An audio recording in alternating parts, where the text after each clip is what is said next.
Hey everybody, I am Brady Briggs. Welcome to another episode of the Combat Logic.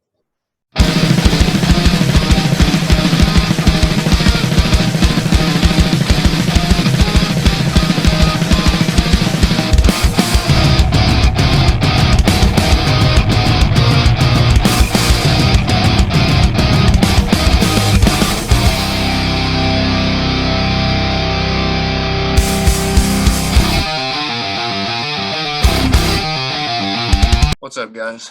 Today I want to talk about the main event at UFC on ABC 3. Now, this was a really good fight while it lasted, all 4 minutes and 11 seconds of it.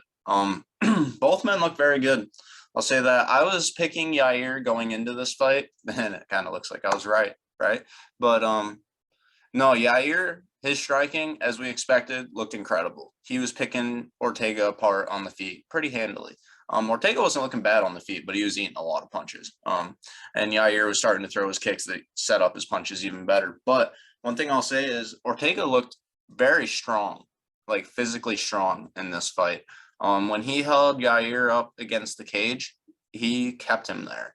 He was able to, Yair couldn't move. And he's a long, lanky guy. You wouldn't expect Yair to be the strongest. But then again, look at Zabit Magomedsharipov. Look how strong that fucking dude was. Like, just because you're skinny don't mean you're not, strong. But Ortega held him up against the fence pretty handily. And then when the fight hit the mat, and it irritates the shit out of me that I see some people saying, Yair Rodriguez submitted Brian Ortega. Okay, I can see how that thought would come into your head, but to believe it is just ignorant. And I'm going to tell you why. Because Rodriguez, yeah, he was holding on to Ortega's arm, but he wasn't in the position for an armbar. He didn't throw his legs up and go for an armbar, and he didn't try to straighten his arm out at all. He was holding on for dear life, so he didn't get submitted himself, okay? Like, just because you have an overhook on someone's arm when you're laying on your back and you literally do nothing else other than have that overhook, that's not submitting someone. That's not a submission hold. That's a hold to be like, I don't want to get submitted. Okay, that's what he did. He had an overhook on his arm, and yeah, Ortega, it looked like he was falling for an inverted heel hook, and I was like, ooh, shit, but then it stopped, and I'm like, oh no, what happened? And his shoulder popped out. So fucking disappointing. Such a shitty way to end such an exciting fight night. It was a really exciting fight night, and at least I guess we got a first round finish, right? But oh, that reminds me, this card might have the most second round finishes of any UFC card ever. Okay, there was 12 fights and 6 of them ended in the second round. That's something I noticed when I was covering them, and when I was recapping these fights, I was like, dude, every one of these recaps, I'm writing this guy defeated this guy via whatever in round 2. Like, holy shit. So I went back and counted, and it's half of them. I thought it was a couple more, but it's half of them. Nonetheless, this one ended in the first round.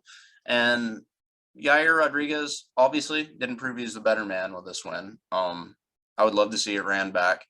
Going into this fight, Yair Rodriguez said that the UFC told him that with a win, he was going to fight Alexander Volkanovski for the belt. And I called bullshit from the very second that I heard him say that. I wrote a whole article about it. It was titled, "Is the UFC passing Josh Emmett up for a UFC featherweight title shot?"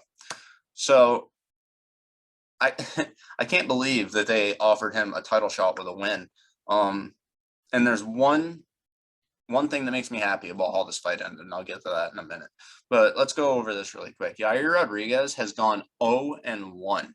He's had one fight. He lost it since 2019.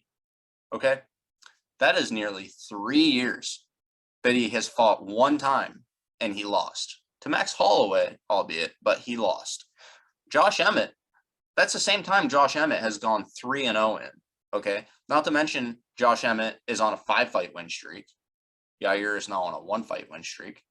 Not to mention, Josh Emmett's 7-1 at 145 pounds. His one loss is somewhat controversial. Some people think he got kneed in the face by Jeremy Stevens before Jeremy knocked him out.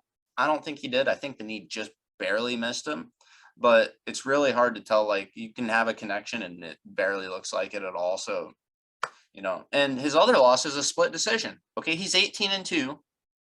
He's 37 years old, not getting any younger. One of the best featherweights in the world. Give him his fucking title shot. All right, please. But this win, the way this fight ended doesn't warrant a title shot. And that's the one thing that makes me happy about how it ended. Maybe Josh Emmett will actually get his title shot now. So Dana White was asked at the post-fight presser. He said that Alex is out for 3 weeks with a broken thumb, or 3 months rather, 12 weeks. He's out with a broken thumb. And after that, he wants to go up to 155. My argument was stay at 145 and fight Josh Emmett and then go up to 155. But someone at the presser, one of the media members had the idea, hey, would you make Yair Rodriguez versus Josh Emmett for the interim title? And he's like, yeah, I don't hate that idea. Definitely don't hate it. And I'm like, I don't hate it either, but I don't like it as much. I think he deserves an undisputed title shot.